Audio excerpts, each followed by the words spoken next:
Excelente, muchas gracias.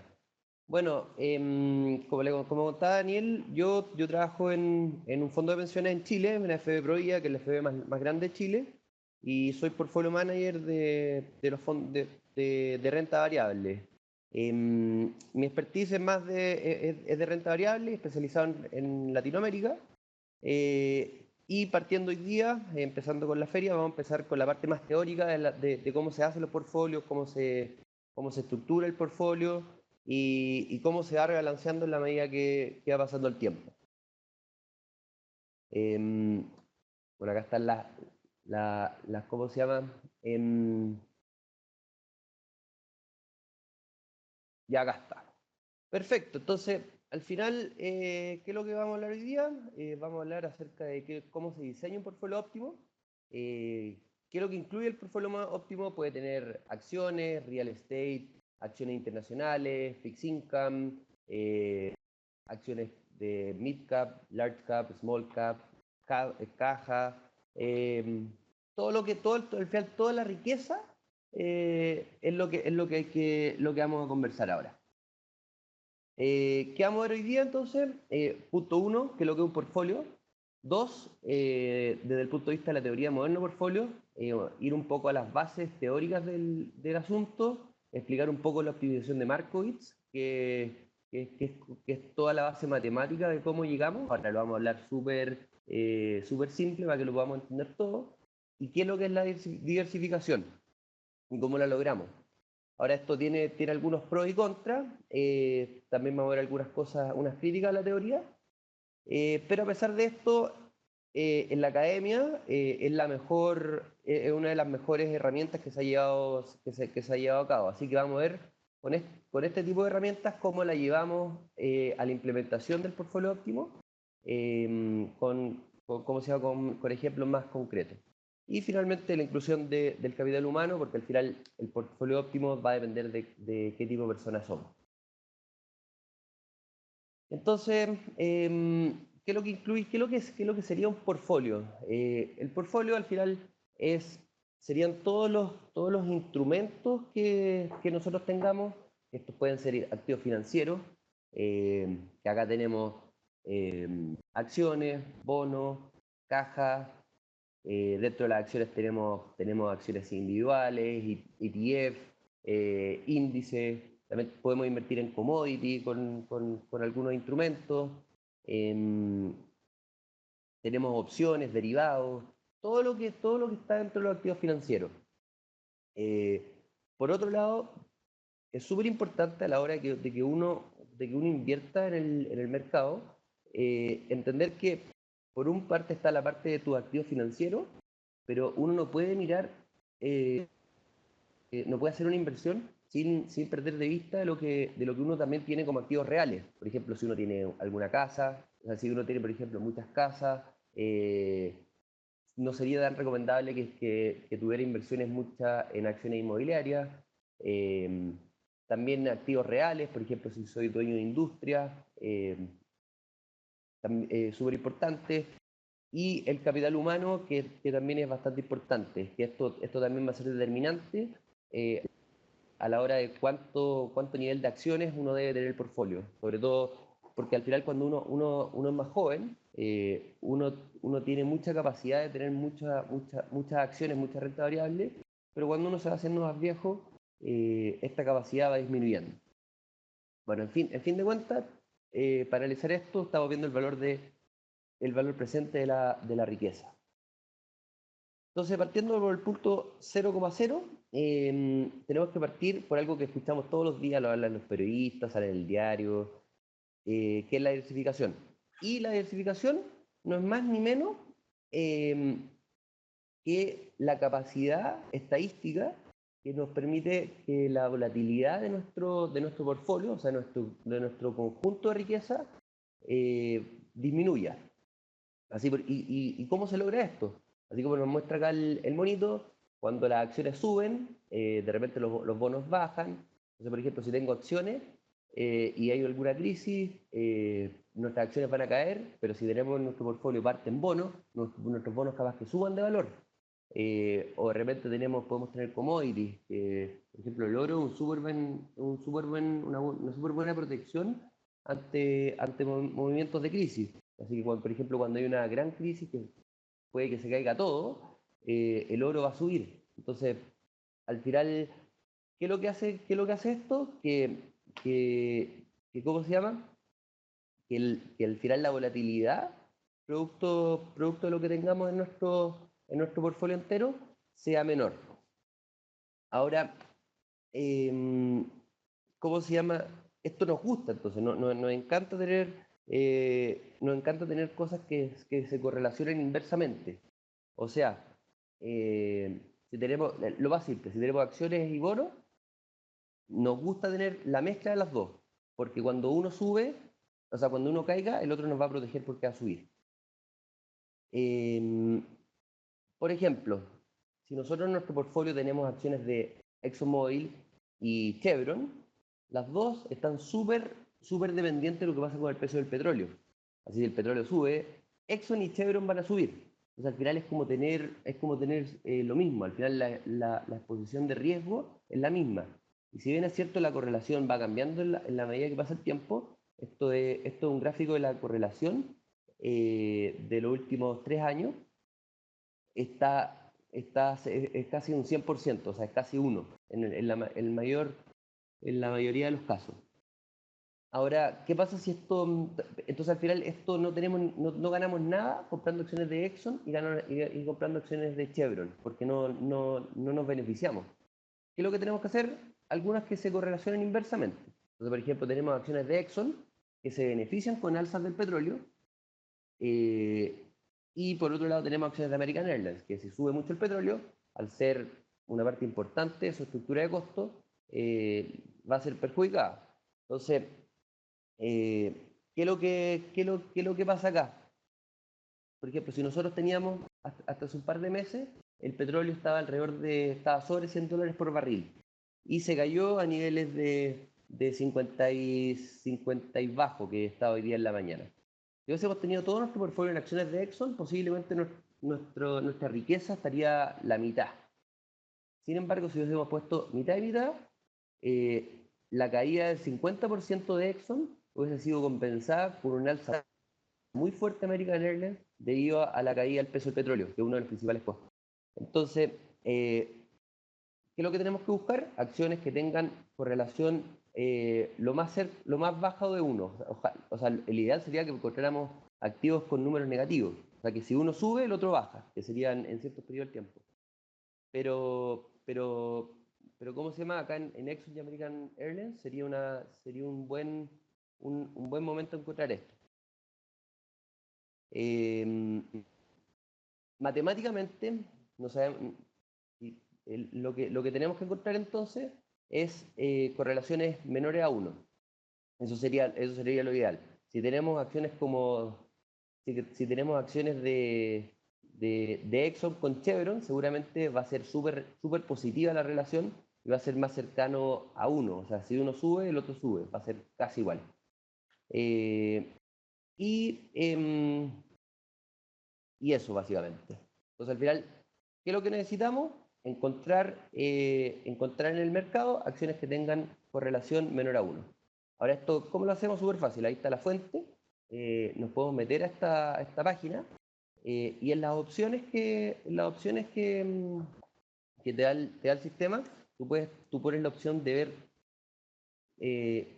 correlación, ahí como está escrito ahí, CORR, y escribes los dos tickers, X o M, que es el símbolo en inglés de ExxonMobil, y AAL, que es American Airlines.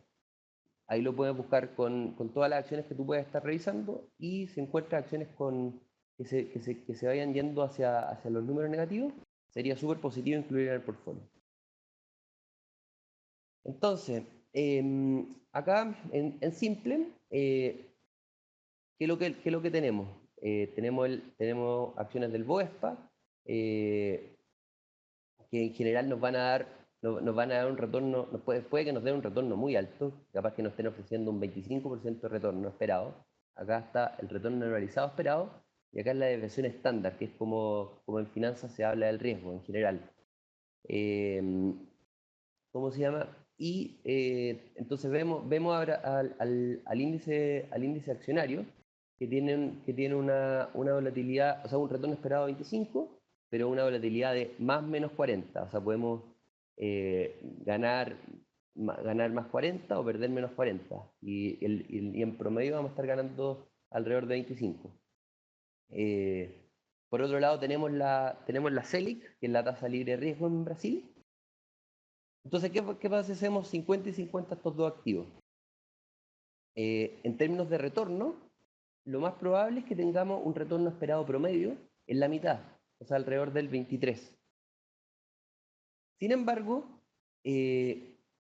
como estas dos cosas se correlacionan inversamente, cuando hay una crisis muy importante, esto se va a caer, pero esto va a subir. Entonces, al final, vamos a lograr que ¿cómo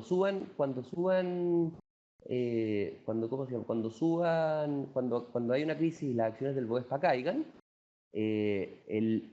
la Selic va a subir y vamos a lograr que nuestra volatilidad se mueva hacia la izquierda. O sea, baje nuestro riesgo desde acá hasta acá. O sea, esto es gratis, esto es totalmente gratis. Así que esto al final lo que hacen todos los portfolio managers globales en el mundo. Y cómo se llama, y es algo que tratan de encontrar algo gratis, porque esto realmente es gratis tenerlo, está en el mercado y tenemos que tomarlo. De hecho, podemos verlo en un caso práctico.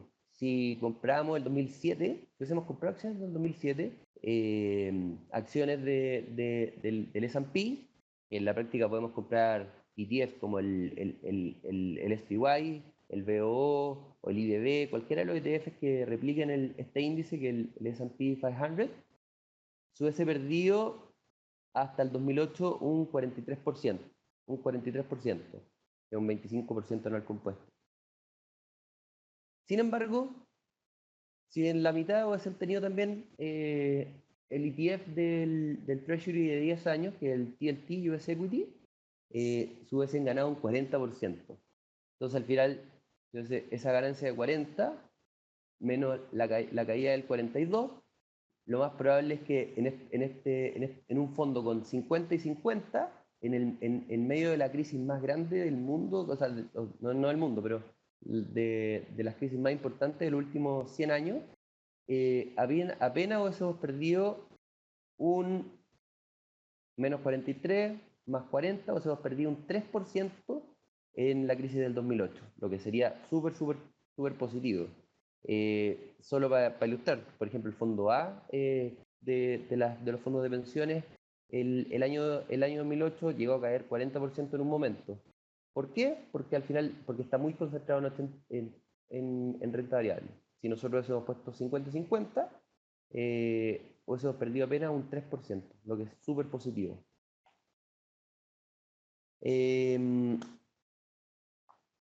Entonces, al final, si tú tienes si tienes esto en términos gráficos, con completa diversificación, si lo que sube, o sea, lo que pierde un activo, lo gana el otro, nuestro riesgo es cero.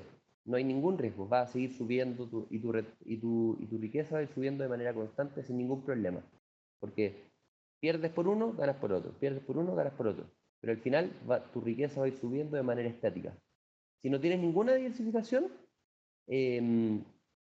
¿cómo se llama? Que significa que los dos se mueven exactamente igual. Cuando suba uno, el otro también sube. Cuando cae el otro también cae. Cuando sube el uno, uno sube y el otro, y así sucesivamente. Entonces al final no ganamos absolutamente nada. Y esto sería invertir en acciones de ExxonMobil y Chevron de la misma manera. Y esto es súper difícil porque esto sería encontrar la tasa libre de riesgo. Pero lo que sí encontramos todo el tiempo que es encontrar algo de diversificación. Que en momentos que uno sube, o sea, que uno caiga, el otro empieza a subir, y el otro cuando caiga, el otro empieza a subir. No de manera perfecta, pero sí vamos suavizando los movimientos. Y esto es lo que tenemos que encontrar. Matemáticamente, para los que quieran ver, esto lo hizo ¿cómo se llama? Markowitz, que es un economista de Chicago, que se ganó el premio Nobel por estos trabajos en el año 1990, después de 42 años de haber publicado en el Journal of Finance este paper, en que al final el retorno de tu cartera sería el retorno promedio de tus dos activos, pero la varianza, que es el riesgo del portfolio, va a ser disminuida si es que tenemos correlaciones menores a 1. Y eso, esa es como la parte teórica. Crítica del modelo, esto no es perfecto, obviamente. Esto no es perfecto. Las correlaciones, no siempre la correlación entre dos activos es estable. De hecho, por ejemplo, tal cual estábamos viendo acá, si hubiésemos visto este gráfico en este periodo del tiempo, entre ExxonMobil y Chevron, la correlación era realmente negativa. Pero esto es porque específicamente estaban pasando cosas específicas en la compañía. Entonces, algo de identificación lograste, pero en general, en promedio, uno se tiene que preocupar de lo que está pasando en promedio. Es súper alta. Pero, efectivamente, si la correlación no es estable y la correlación sube de los activos, la diversificación pierde validez. Por otro lado, en nuestro modelito que tenemos acá, nuestro modelito teórico, que es el retorno esperado del BOESPA, que es de un 25%, esto sería increíble saberlo con anticipación. Pero en verdad nosotros ex ante no sabemos los retornos cuáles van a ser. Nosotros podemos tener estimaciones de lo que puede ser, pero, pero no lo sabemos. Los retornos esperados además son súper dinámicos, dependen con lo que está pasando todos los días. Y mañana finalmente termina saliendo Grecia del euro, posiblemente ¿cómo se llama? Las primas por riesgo del mundo vayan a subir, las acciones vayan a caer, el retorno esperado de los activos de equity capaz que caiga. Ahora, si mañana no cierran los bancos griegos y, y le dan el salvataje, seguramente va a haber una gran caída en tasas de interés, las acciones van a subir, los retornos esperados de las acciones también van a caer. Entonces, esto es uno de los grandes problemas, no lo sabemos ex ante. Bueno, y otras cosas importantes, no hay impuestos ni costos de transacción, se puede prestar y pedir prestado sin problema. Lo otro importante es que la volatilidad es conocida ex ante. Esto tampoco lo podemos asegurar, porque hay instrumentos, por ejemplo, pueden anotarlo, pero por ejemplo el XIB corta, que es un instrumento que se va corto la volatilidad, se va corto el VIX, en general tiene una volatilidad realizada muy bajita, porque se mueve muy poco. Sin embargo, en eventos de cola, por ejemplo, cuando hay un spike fuerte del VIX, la volatilidad implícita, o sea, la volatilidad realizada, salta desde 12 a 30% en un día. Entonces, no es conocida ex ante y tampoco se distribuye normalmente. Tiene eventos de cola que pueden hacerla subir o bajar fuertemente. Acá podemos ver también gráficamente cómo se ve el S&P, que es el índice de Estados Unidos, en el tiempo, y vemos que acá tenemos dos formas de ver la volatilidad, que es la línea blanca, que es la volatilidad implícita que está en las opciones. Uno con la volatilidad, uno con los precios de las acciones, o sea, con los precios de las opciones, uno puede despejar la volatilidad y puede hacer una estimación de la volatilidad implícita en las opciones. Y esto se puede ir graficando en el tiempo. Entonces se ve graficando en el tiempo. Y efectivamente vemos que, no sé, por el 2000 la volatilidad implícita que decían del S&P era un 10%. El 2008 era casi un 65% la realizada, y si hubiésemos ocupado los datos spot que se estaban trazando en ese momento, la volatilidad histórica, que es la realizada de 60 días, la rolling de 60 días, llegó a 75%. Entonces al final la varianza y los retornos no son estáticos. Si se fijan, esto tampoco tiende a ser, no tiene distribución normal. Esto en ciertos eventos de cola puede que se mueva mucho más fuerte. Otra cosa importante del modelo de la diversificación, que es lo que estamos buscando, es que en las crisis en general lo que pasa es que la volatilidad sube, o sea, perdón, la correlación sube. Entonces, cuando más queremos correlación, o sea, que las correlaciones sean inversas, las correlaciones suben. Entonces, y es lo que, por ejemplo, ahora también está la crisis del 2008, está la crisis europea, subió, esto es lo que está pasando ahora en Grecia, sigue subiendo. La crisis acá, esto venía de más bajito, pero acá podemos ver la crisis de, de las .com. Y así, pues, entonces, ¿qué es lo que pasa? Si ocupamos los típicos clases de activos, eh, puede que las correlaciones, justo en el momento que las queremos, si ocupamos los instrumentos clásicos, eh, puede que no ganemos esta diversificación. Ahora, esto igual lo podemos remediar de alguna manera. ¿Cómo lo podemos remediar? Chuta, me siguen viendo, ¿cierto? Sí. Eh, me siguen viendo, ¿verdad? Bueno, esto ¿cómo lo podemos remediar? Con algunos ETF.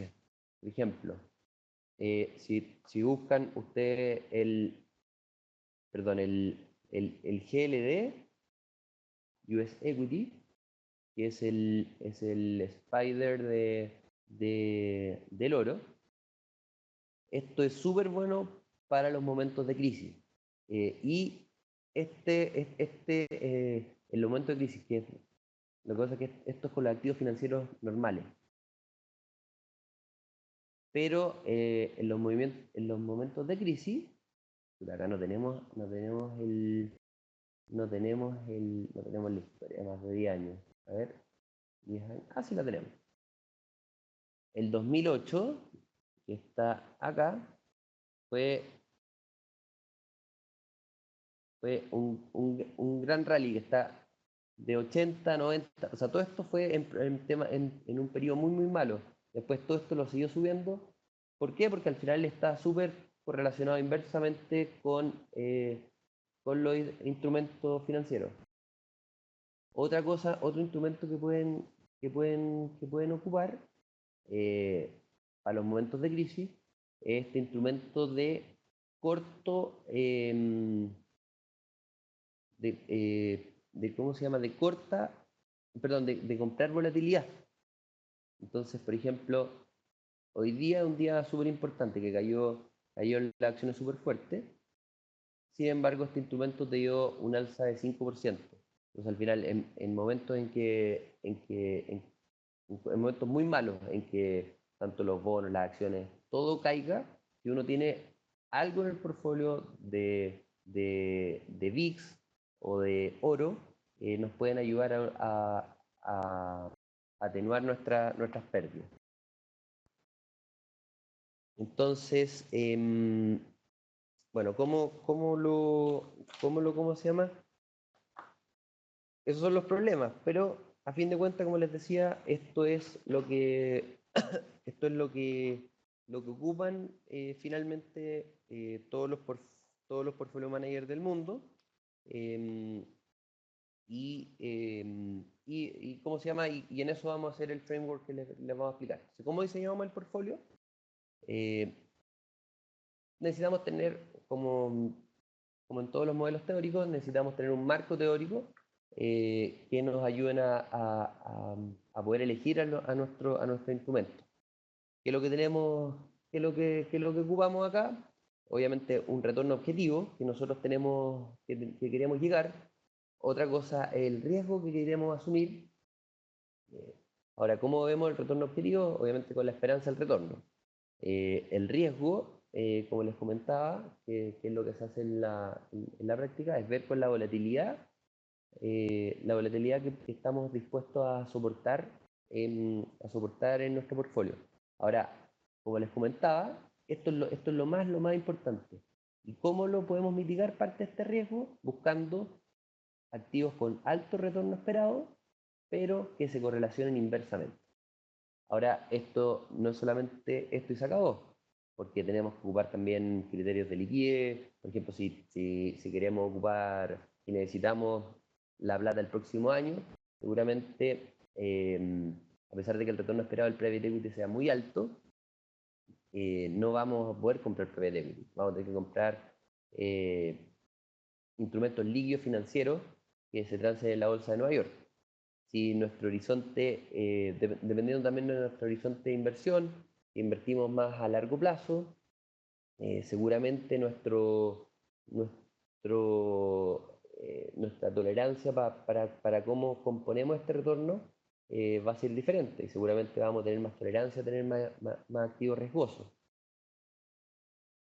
Por otro lado, los impuestos son súper importantes y es así como, por ejemplo, en Chile, si uno compra acciones chilenas, las ganancias de ganancia de capital no tienen impuestos. Si compra este mismo instrumento en algunas otras bolsas, sí tiene que pagar impuestos. Eh, o sea, y eso va a depender de cada una de las personas, no todas las personas son exactamente iguales. Em, También, bueno, factores legales, a lo mejor uno de ustedes es director de una empresa, no va a poder comprar acciones de su empresa, por ejemplo, eh, o circunstancias únicas. Por ejemplo, la gente islámica no compra acciones de los bancos, porque en su religión está prohibido ganar intereses y como los bancos se benefician de recibir intereses, no pueden recibir. O por ejemplo, gente muy católica que tiene, que no le gusta invertir en compañías que ganen plata, por ejemplo, haciendo armas. Hay instrumentos financieros en Estados Unidos que nos permite,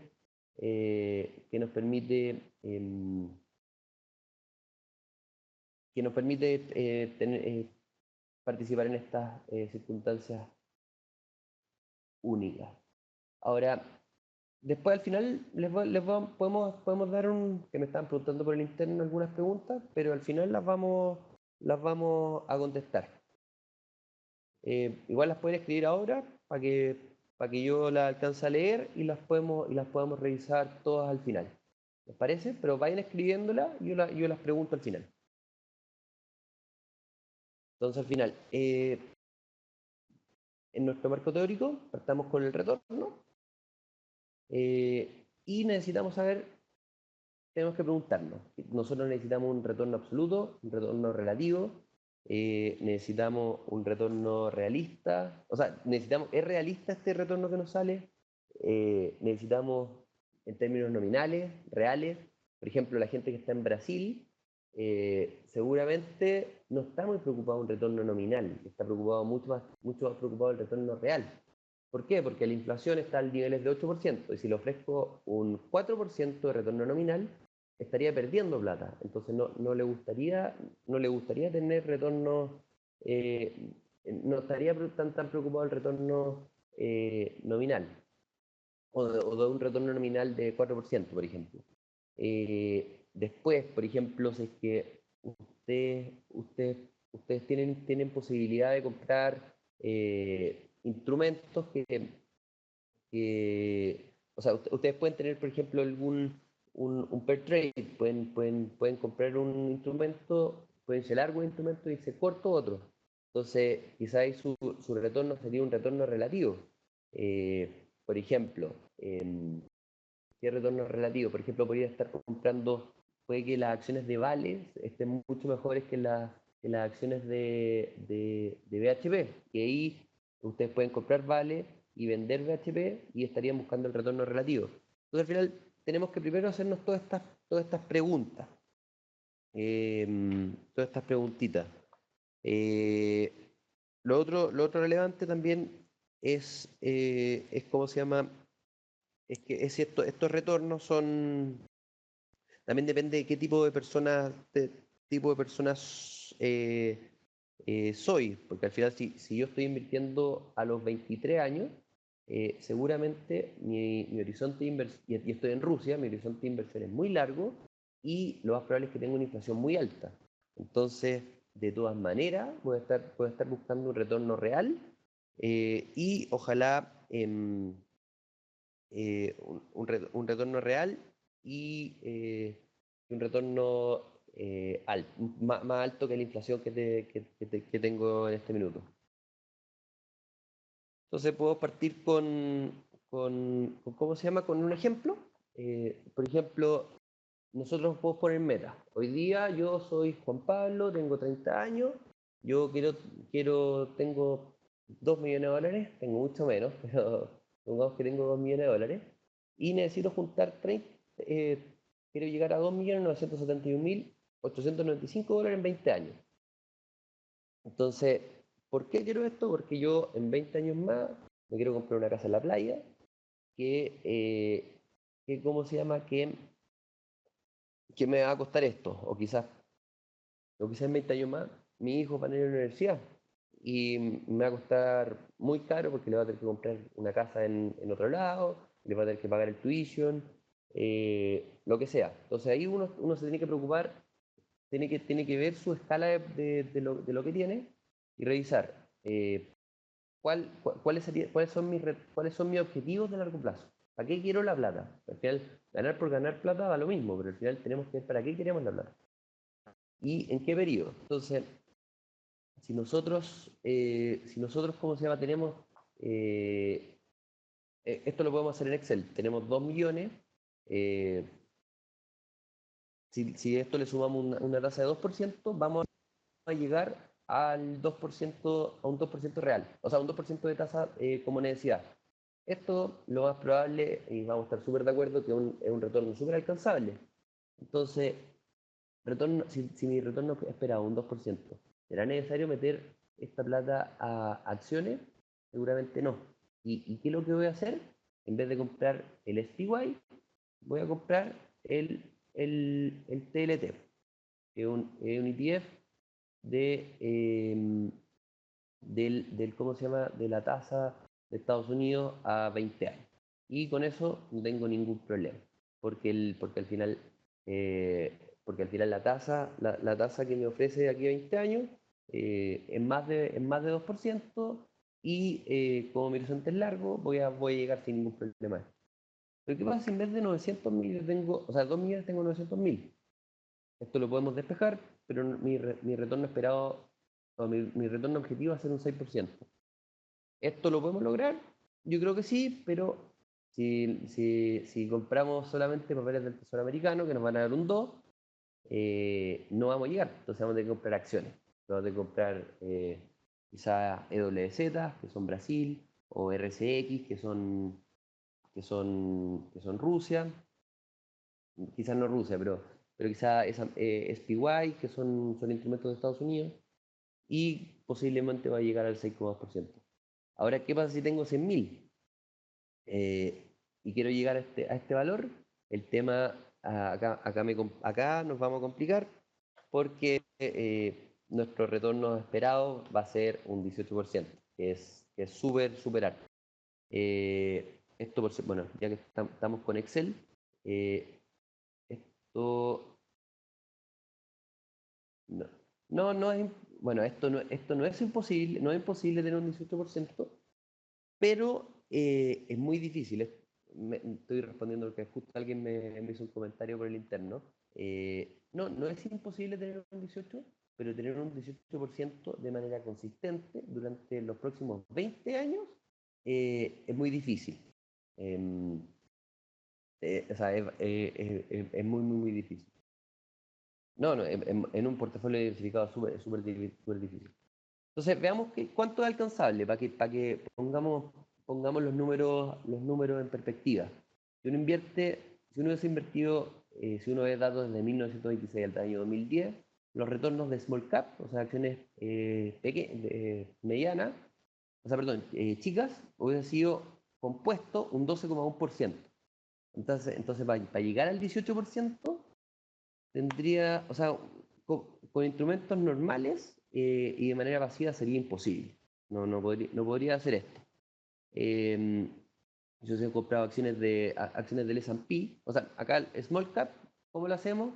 Lo hacemos con con el instrumento de IJR. El IJR es un instrumento que nos sirve, que es un instrumento de Small Cap. Esto es harto riesgo, de hecho, bueno, esto es bastante más riesgo, esto es mucho más riesgo comprar acciones del S&P, porque estos son small caps, son invertir en compañías chiquititas de Estados Unidos. Pero si invertimos a largo plazo, lo más probable es que le ganemos a comprar acciones de Estados Unidos. Comprar acciones de bonos durante los últimos 80 años no hubiese dado, 90 años no hubiese dado 5,5, en bonos del Tesoro americano alrededor de 3,6, pero la inflación es de un 3%, al final nuestra ganancia real hubiese sido 0,6, 2,5, 9,9, o sea, y 7,9%, o 8,1% si hubiese invertido en small cap. Y los datos, en verdad, pueden diferir un poco, pero si vemos esto desde los últimos 90 años, ahí están los números. Si ven desde los últimos 20 años, al final los retornos son más o menos parecidos. Puede que cambie un poquito más. Si vemos los últimos 10 años, claro, los retornos han caído un poco. De hecho, lo más importante es que las acciones large cap, de acuerdo a los datos que saca Ipson, hubiese sido hubiese sido mejor comprar bonos del gobierno. Hubiese sido espectacular, mucho mejor.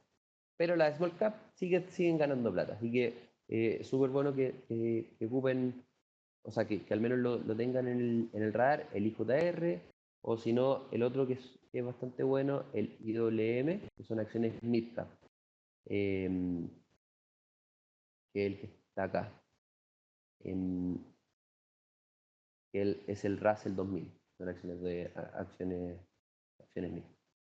Entonces, cuando vemos que el retorno esperado de 18%, claro, no puede ganar plata, pero de manera consistente es muy, muy difícil. ¿Cómo se llama? ¿Cómo se llama? Bueno, y ahora si vemos la historia más larga, desde el año 1800, el retorno real del equity, esto es real, entonces es 6,3, esto hay que sumar a la inflación. Por eso digamos 9% de retorno real desde el año 1800. O sea, los números más o menos cuadran. Desde el 90, o sea, al final, cuando uno piensa en acción, números simples, cuánto uno se compra, o sea, cuánto uno gana. Si es que compra acciones de small cap en el largo plazo, va a ganar como un 12. Si uno compra acciones normales, va a ganar un 10. Si uno compra, o un 9, entre un 9 y un 10, la parte de bonos va a ganar quizás alrededor de 5. Y los bills van a ser alrededor de 2, 3, un poquito más arriba que la inflación. La inflación en general es un 2, 3%. Creo que me faltó, mira, ahí les voy a mostrar me estaban preguntando también por el interno, por la inflación, o sea, por la consistencia de los retornos. Pero, por ejemplo, aquí está. Entonces, por ejemplo, Small, de esto desde el año 95. Digamos, por ejemplo, las acciones large. 95 muy bueno, muy bueno, muy bueno. Acá fue promedio, acá fue peor que el promedio, peor que el promedio, promedio, relativamente bueno, bueno, malo, no tan bueno. Entonces al final estar acá siempre es muy, muy difícil. Si te fijas, hasta tener un 18% durante 20 años de manera consistente es bastante más difícil. Así que, bueno, con eso volvemos al slide que estás viendo acá. Y eso es básicamente el retorno. Ahora, el riesgo básicamente depende de dos cosas. Uno, el deseo de tomar riesgo y la habilidad para tomar riesgo. ¿A qué me refiero con el deseo de tomar riesgo? Por ejemplo, si nos gusta ir al casino, o si somos empresarios, o si estamos muy informados, seguramente, o por ejemplo, si vamos a todas las clases de FX Tutores, vamos a saber que si invertimos más a largo plazo, uno puede invertir en acciones y uno puede ganar plata en acciones.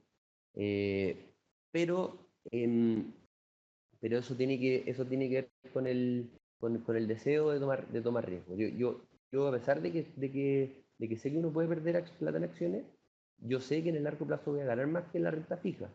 Entonces voy a querer tomar más acciones si estoy invirtiendo más a largo plazo. Y lo otro importante es la habilidad para tomar riesgo. Por ejemplo, si tengo un trabajo muy inestable, mi habilidad de tomar riesgo es un poco menor. Pero si tengo, por ejemplo, más plata de la que necesito, y si gasto muy poquito con respecto a mi ingreso, voy a tener más habilidad para ganar, para poder invertir a más riesgo. Si soy joven, mi habilidad para tomar riesgo también sube exponencialmente. Eso es súper importante. Si uno es joven, tiene que invertir en acciones, porque la probabilidad de ganar plata en 20 años va a ser mucho más alta. Uno tiene que tener un alto porcentaje de su portfolio financiero en acciones. Lo otro importante, no sé, por ejemplo, si mi seguridad del trabajo, por ejemplo, si soy doctor y voy a tener siempre trabajo, porque en verdad la tasa de desempleo de un doctor es cero, también mi habilidad también es muy alta, entonces debería invertir en acciones. Ahora, si en verdad tengo más problemas en esto, seguramente en vez de comprar el SPY o el IWM, me podría comprar otros instrumentos de renta fija, como el TLT, el HYG, que es de renta fija pero high yield, quizás un intermedio. Y así vamos definiendo. Esto no es que uno llegue a un número. Yo puedo tolerar un 10%, un 15%, un 5%. Eso lo podemos hacer, pero para eso necesitamos matrices de varianza por varianza. Esto es para que uno lo estructure en la cabeza. Y con eso uno ve cuánta tolerancia al riesgo. Harto, poco, y uno ahí lo va calibrando. Entonces al final, uno con eso calculamos un retorno, el retorno esperado, vemos si es alcanzable, cómo lo estructuro. Si por ejemplo mi retorno de necesidad son 2%, mejor lo estructuro con renta fija, no tengo para qué meterle riesgo. Si mi retorno es exigido más alto, le voy a meter más acciones, ver si es alcanzable, y siempre cuando lo construye, viéndolo ojalá con correlación entre activos negativa o baja. Ahora, ¿cómo lo ven esto? No les puse a la página. Stockcharts.com. Acá ven la correlación. Lo ponen acá, por ejemplo, el SPY.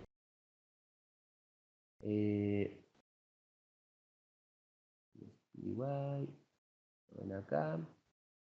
El SPY y va. Correlation stock.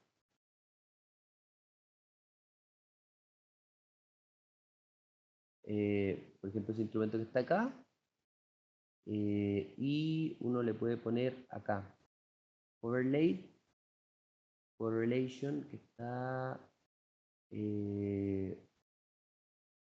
perdón, indicadores, ahí está, acá, CWO. Uno le hace el update y ahí tiene la correlación, que es relativamente alta. Bueno, sigamos con la clase. Otras cosas importantes a considerar, el tema de la liquidez. ¿A qué me refiero? Que, por ejemplo, si es que ¿cómo se llama? Si nosotros, lo que les comentaba al principio, si nuestras necesidades de gasto son muy altas en el corto plazo,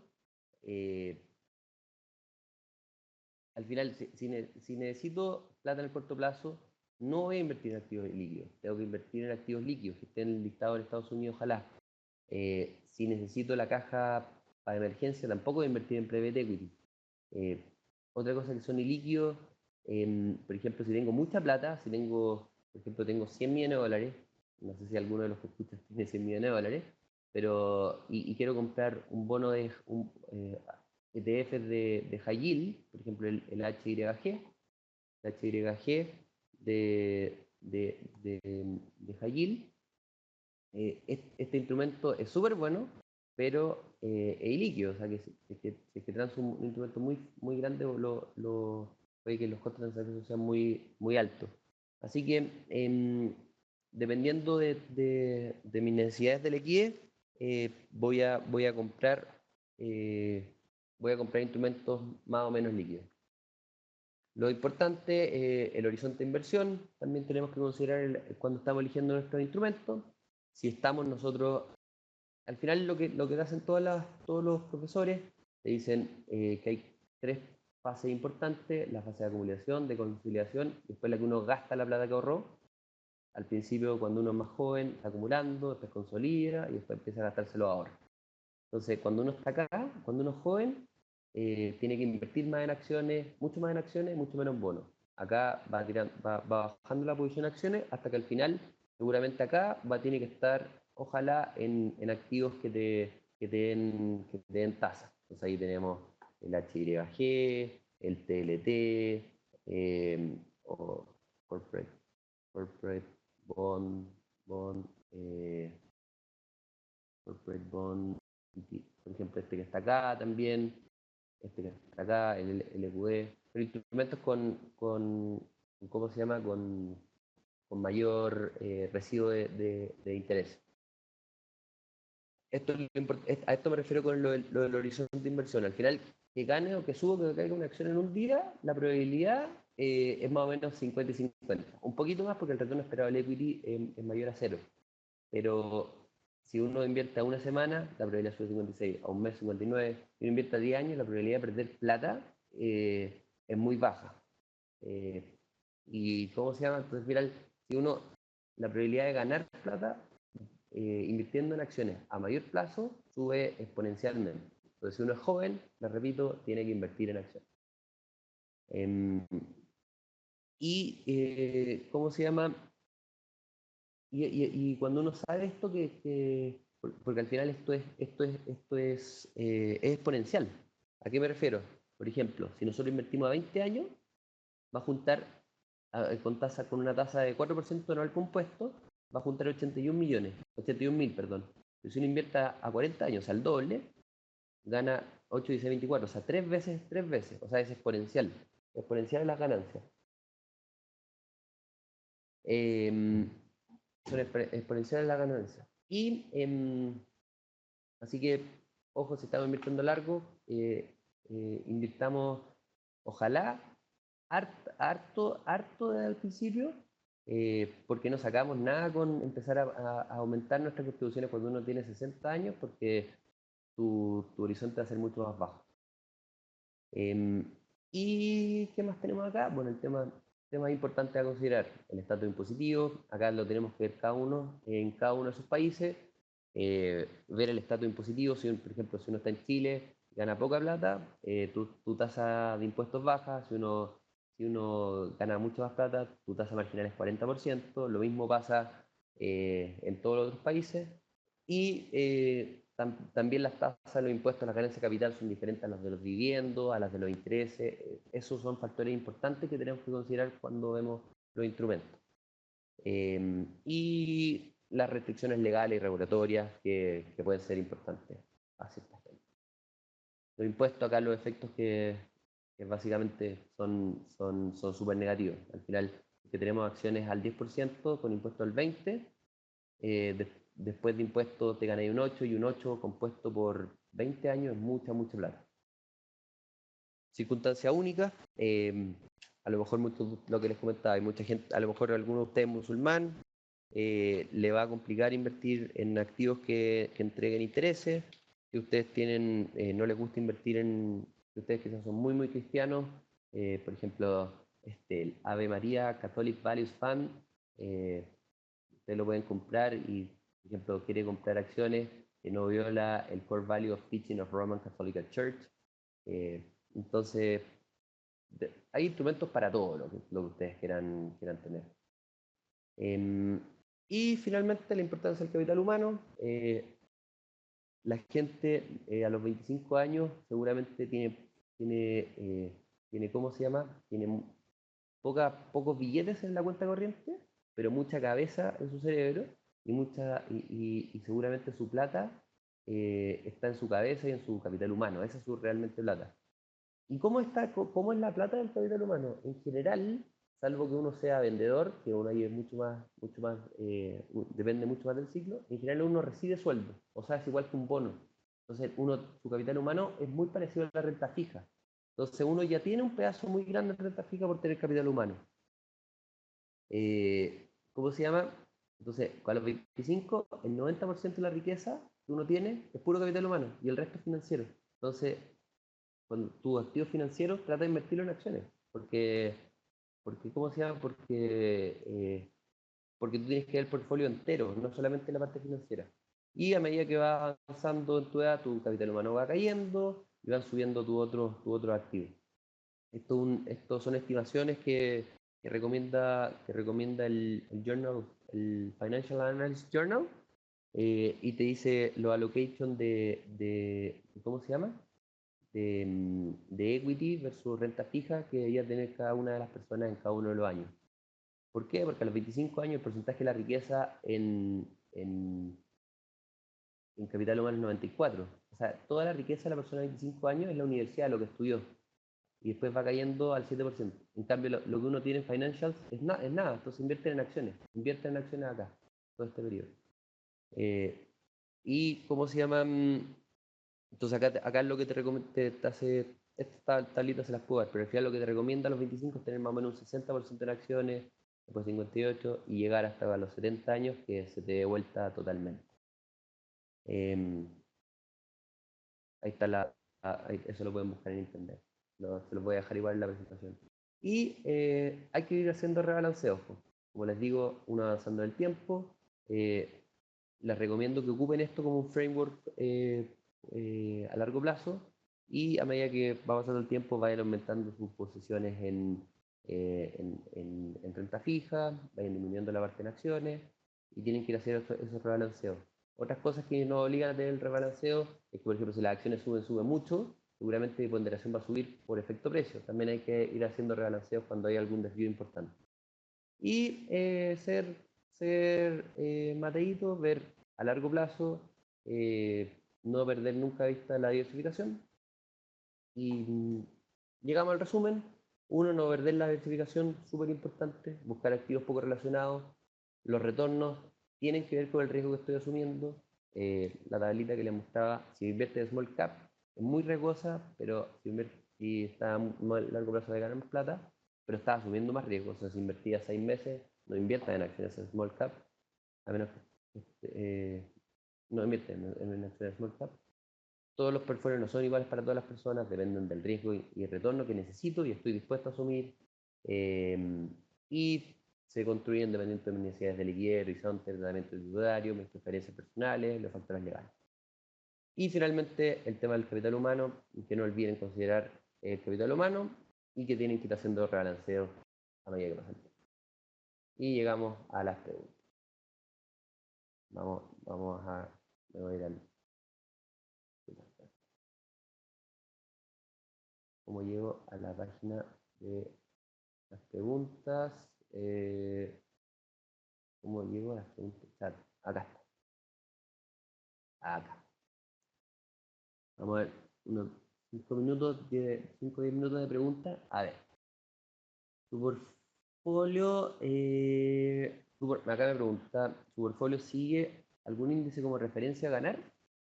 Depende. Yo, por ejemplo, trabajo en mi trabajo tengo varios índices de referencia. Seguramente el fondo A, el índice de referencia es mucho más cercano a un índice más cargado a acciones. Pero la parte que tengo en el fondo E es mucho más cercana ¿cómo se llama? A índices de renta fija.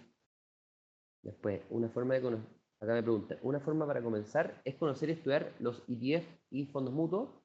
De todas maneras, yo creo que para el retail, en general, los ETF son mucho más eficientes porque los fondos mutuos, y para eso pueden buscarlo en internet, en general son súper caros. Te pueden cobrar un 4% de costo de administración y los ETFs te pueden cobrar 0,7. De hecho, en Estados Unidos, en el de Estados Unidos te cobra 0,07, o sea, menos de 0,1%. Entonces, les recomiendo que ocupen ETF. Los ETFs de Vanguard, que se escribe así, Vanguard, son súper baratos. No estoy para hacer publicidad, pero en verdad son los más baratos del mundo. Así que eso les recomiendo. Y los fondos mutuos en general, a menos que sea un fondo mutuo con un manager muy bueno, que no lo sabemos, con Accent, es más difícil, necesitamos harto trabajo para saber si es muy bueno. El ETF es más eficiente. Perfecto. Sí, A para ver, que continuar. por supuesto, obvio. ¿Cómo usted define acá el riesgo de construir tu portafolio? ¿Cómo lo defino? Acá, es básicamente con lo que les decía. Uno, veo el riesgo que deseo tomar, que es lo que te dice al final el framework que ocupa CFA, en mi willingness y mi ability to take risk. Y son básicamente estas cosas que están acá, que es lo que me va a permitir tomar más o menos riesgo. Eso. A que después me preguntan, ¿el proceso de construcción del portfolio es dinámico? Es decir, el proceso está automatizado y con test de posibles resultados. Eh, no entiendo la segunda pregunta, pero la primera, sí es dinámico, a medida que va pasando el tiempo, sí voy rebalanceándolo, como les explicaba. Eh, por ejemplo, que es lo que les comentaba, acá voy disminuyendo mis posiciones de acciones, por ejemplo, las acciones de Large las voy disminuyendo, la caja la voy disminuyendo, sí, es dinámico, si las acciones se mueven muy fuerte por un lado, seguramente voy a sobreponderar algo que no quiero y tengo que ir dinámicamente mejorándolo.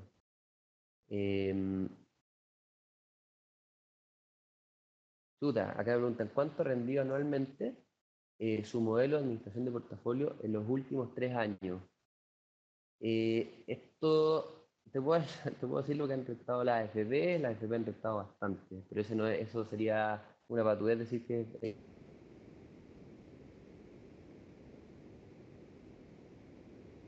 sea a mí nomás, porque gracias a todo el esfuerzo de todo el equipo. Esto es más difícil, que esto no te lo puedo explicar, no te lo puedo decir de esto, porque no, es información privilegiada. No te puedo decir cuánto es el retorno del modelo que tenemos internamente.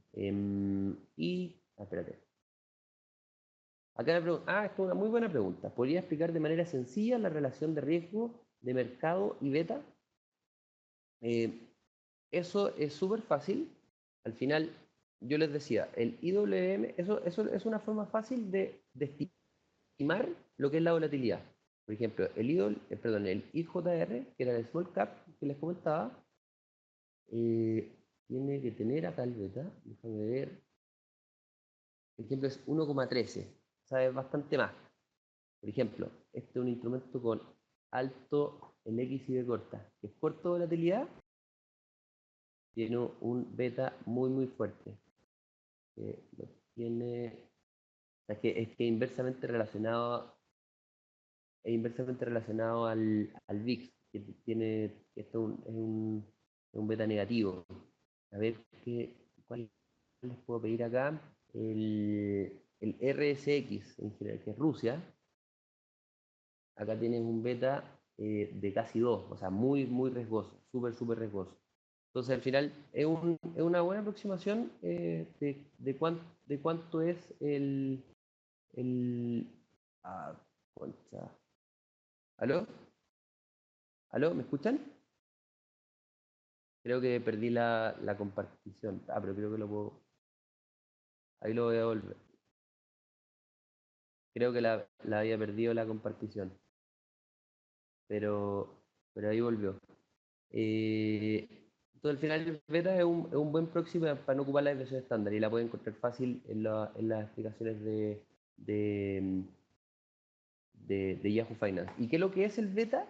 El beta es cuántas veces, qué tan, en general ocupan el beta con respecto al S&P. Eso, lo que te dice la teoría es que el S&P es el portfolio más diversificado de todos.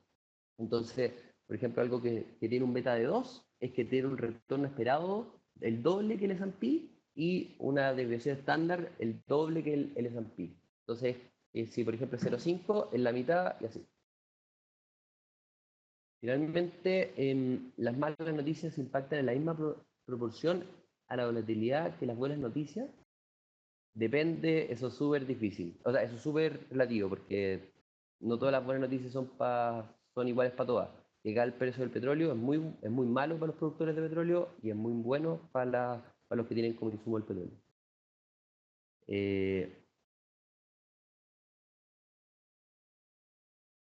Y finalmente, la última pregunta que les voy a responder acá. El modelo de Markowitz parte de un contexto que inversionistas tienen una conducta racional. Hay modelos para contextos, si bien libres o atípicos.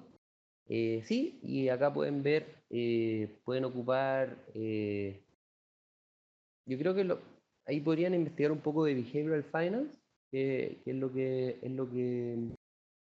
se está hablando ahora. Behavioral finance. ¿Cómo se llama? Investopedia acá les puede ayudar un poquito, pero acá hay varios como frameworks que los pueden ayudar a que, no sé si en esta página, hay, es más hablarlo desde el punto de vista de la psicología, que la gente aversa, eh, pero el problema del behavioral finance que, no, que son como las teorías de los psicólogos, tienen aplicaciones de un lado, pero no para otro, entonces son un poco más subjetivas. Así que eso, creo que no tengo más preguntas.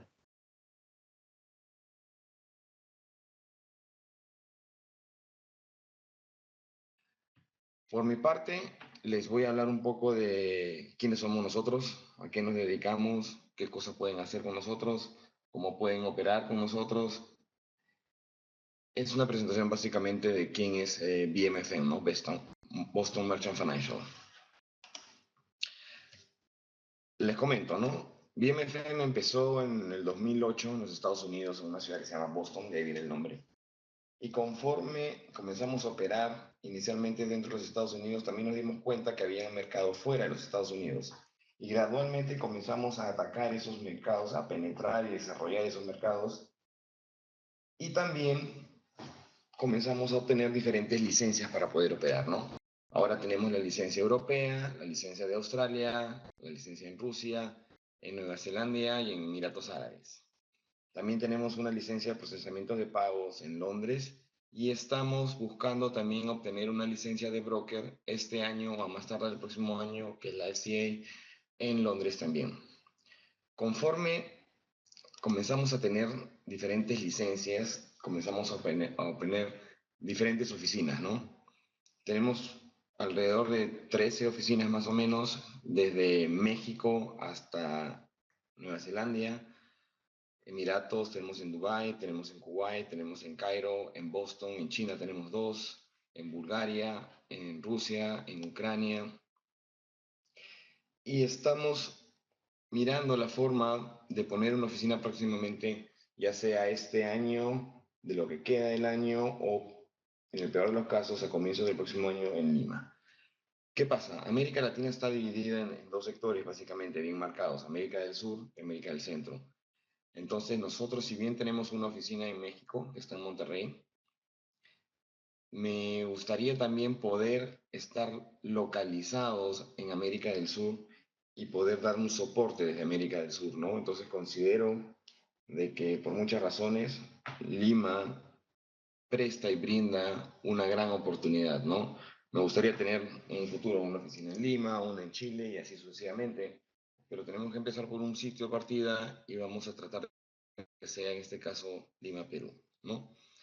Eh, a ver, ¿qué cosa ofrecemos nosotros o qué tenemos? Tenemos básicamente tres plataformas de inversión. Manejamos la muy conocida MetaTrader, tenemos tecnología propia que es la Unitrader y también manejamos la JForex, que es la tecnología del banco suizo donde yo trabajaba antes, que Daniel lo mencionó hace un rato. Y entre estas tres diferentes plataformas uno puede operar diferentes productos financieros, ¿no? Pueden operar Forex, divisas directamente, pueden operar CFDs, pueden operar ETFs, pueden operar acciones, así como estaba explicando ahora Juan Pablo, a través de nuestras diferentes plataformas. No todas las plataformas operan todo, pero en combinación pueden tener todos los productos, básicamente. Tenemos Luis, alrededor de... Luis, ¿Sí? este, Dime, tú en ¿no me la escuchas bien? pantalla, de manera invisible, creo que tienes el chat o los participantes, el cuadrado. Ahí. Ya, perfecto. Mejor Ok. ciérralo porque por alguna razón se está viendo. Mejor si lo cierras y Ah, así tu diapositiva ¿ahora lo aparece. ven? Claro, cuando necesites responder a las personas por el chat, lo abres y lo cierras, porque para alguna razón que desconozco, no sé por qué está apareciendo y está tapando la PPT. ¿Y ahí ahorita aparece? No, no, ahorita no está. Ok, ya está, perfecto. Perfecto, gracias. Entonces, Disculpa la molestia. como...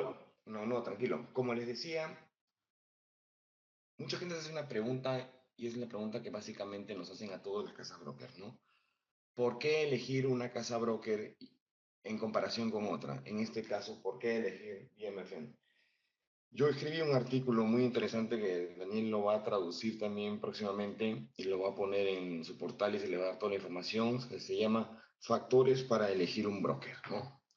Hay varios factores los cuales uno debe tomar en cuenta para elegir un broker, pero básicamente, ¿cuáles son los factores más importantes?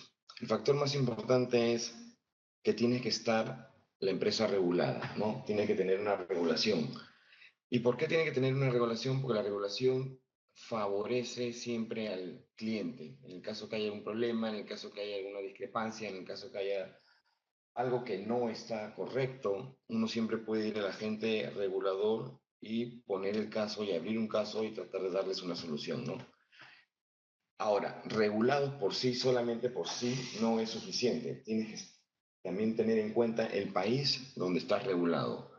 No es lo mismo estar regulado, por ejemplo, una offshore que estar regulado en Australia, por ejemplo, que es una relación bastante fuerte, muy parecida a la de Londres.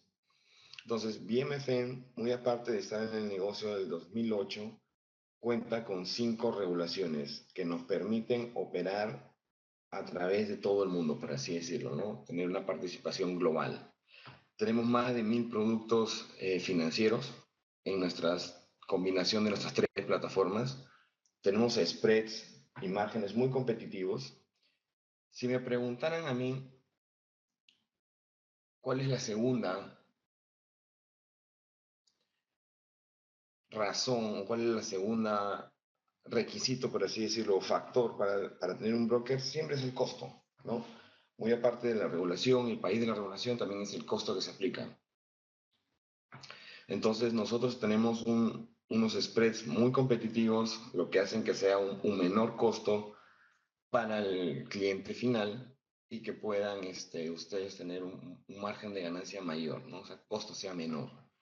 Ahora, si a mí me preguntaran, ¿no? ¿Cuáles son las dos condiciones o define a BMF en dos palabras, por así decirlo, diría regulación y flexibilidad.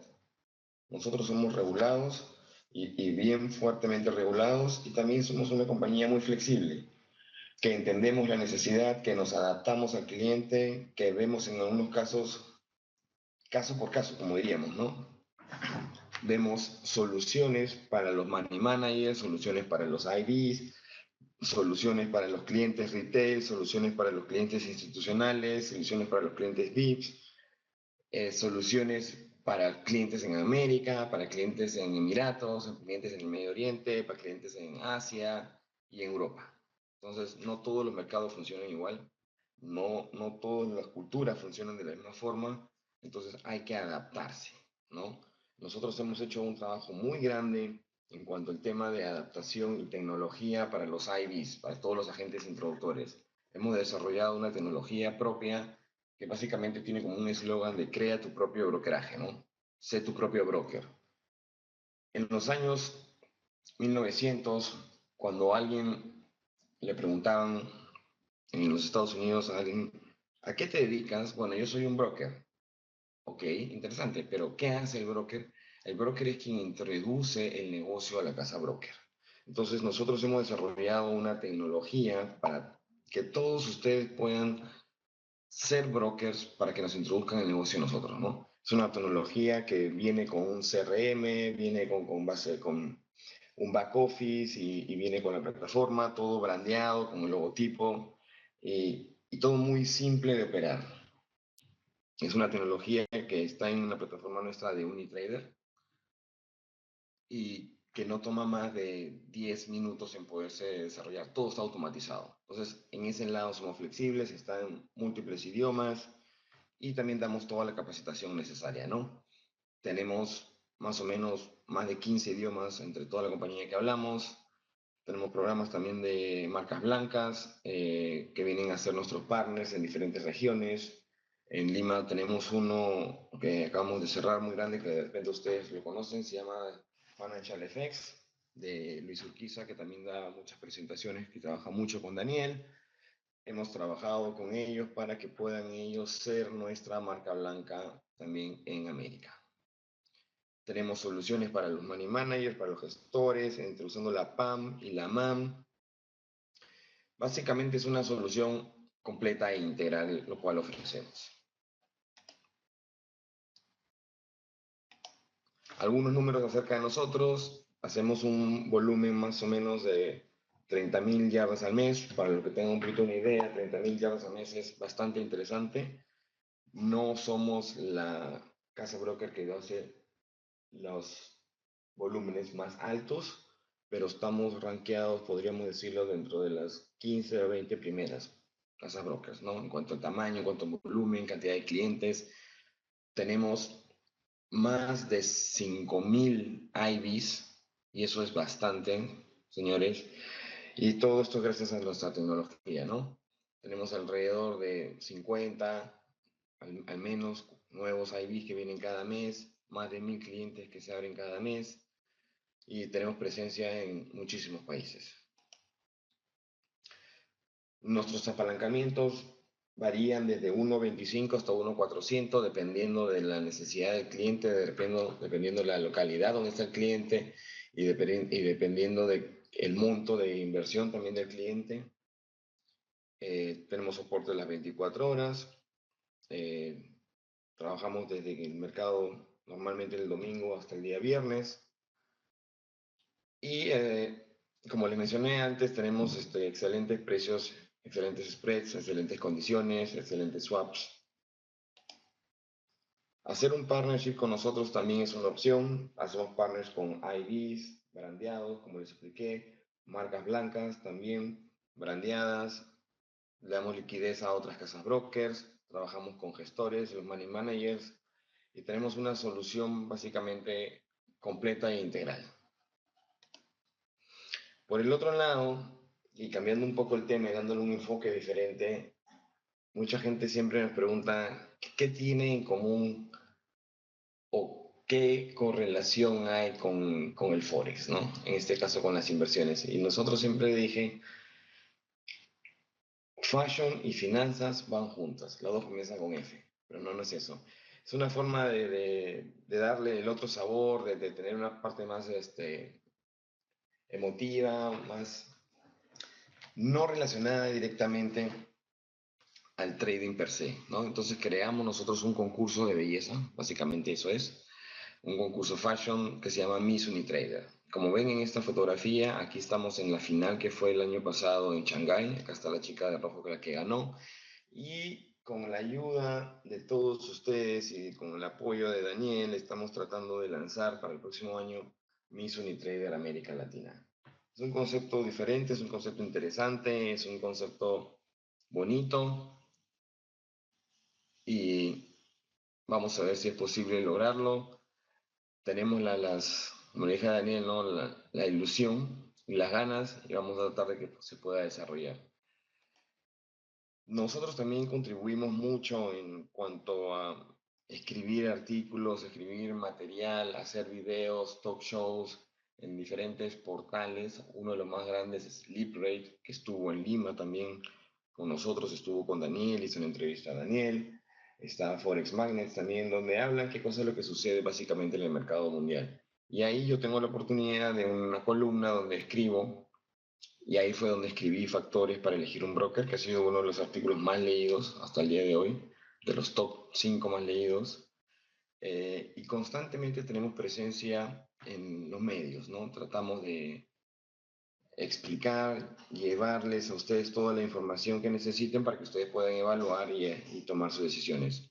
Hacer estos webinars como lo estamos haciendo el día de hoy, como dice Daniel, uno nunca para, como dice, no, money never sleeps, el dinero nunca duerme, acá son las 2:40 de la mañana, pero aquí estamos tratando de ayudarlos a ustedes, apoyándolos, brindándoles toda la información o lo máximo que pueda para que ustedes puedan después tomar sus decisiones cuando tengan que elegir cómo operar y con quién operar.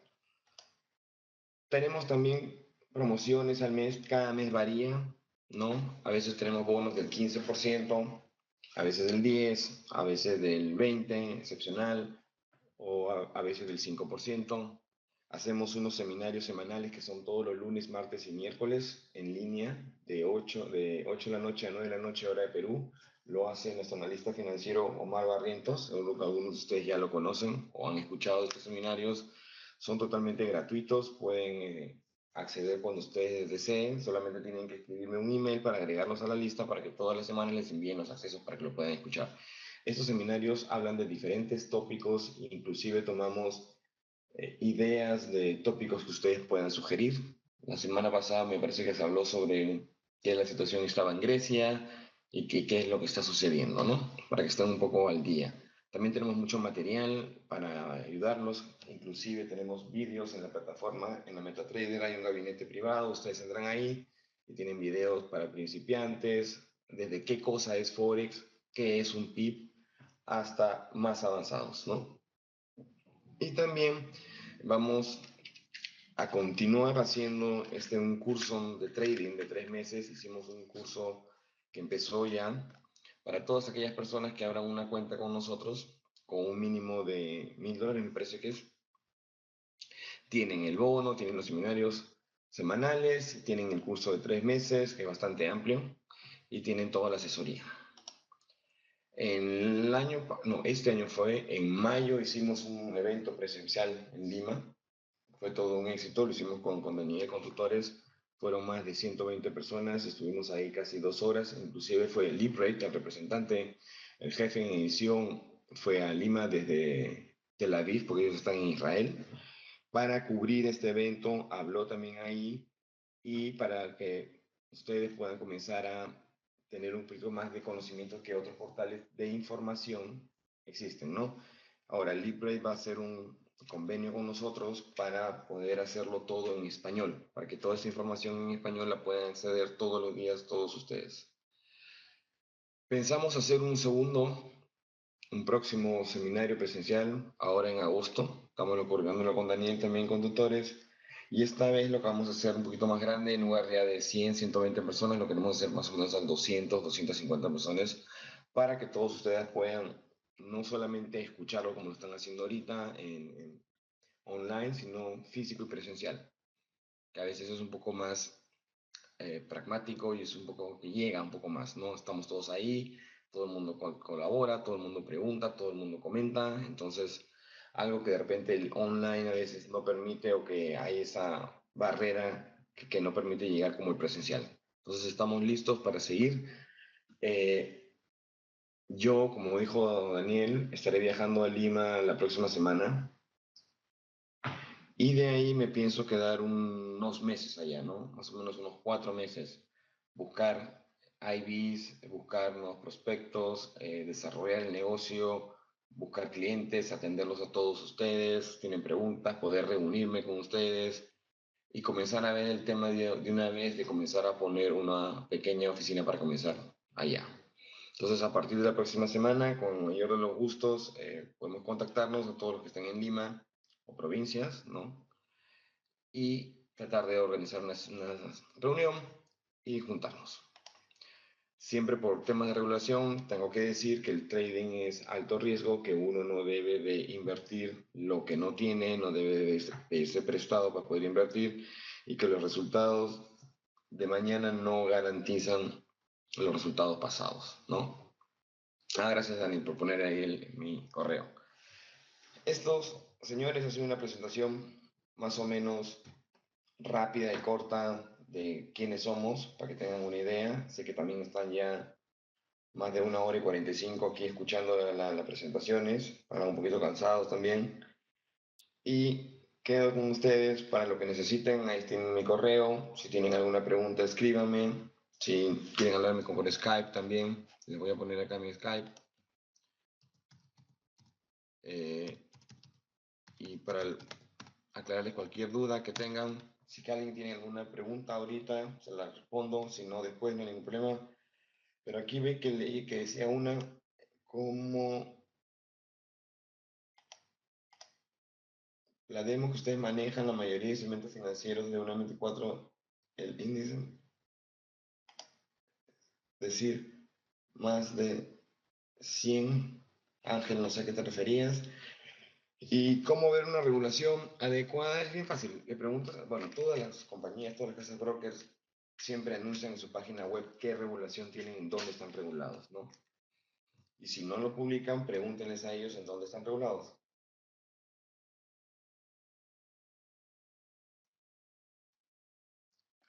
A ver. Ya. Entonces, si alguien tiene alguna otra pregunta más. El monto, es que no existe. El monto recomendado para invertir depende de varios factores y entre ellos depende de la capacidad económica y financiera de cada persona, ¿no?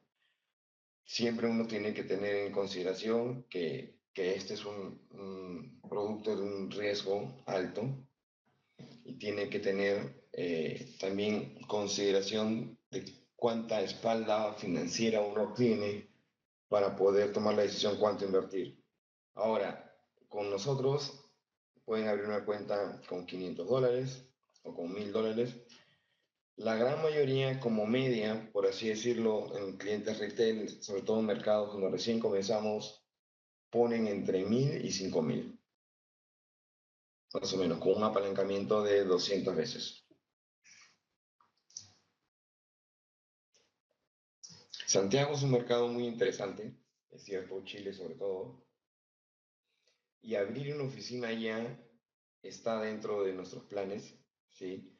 Pero no en nuestros planes iniciales, al menos no en el primero o segundo año. Posiblemente más adelante, ahora no estamos tan lejos, estamos a 3 horas de avión y 2 horas de diferencia de horario, así que siempre podemos con mucho gusto atenderlos telefónicamente, online, y en algunos casos si hubiera que viajar a visitar a alguien, siempre es una opción también, ¿no?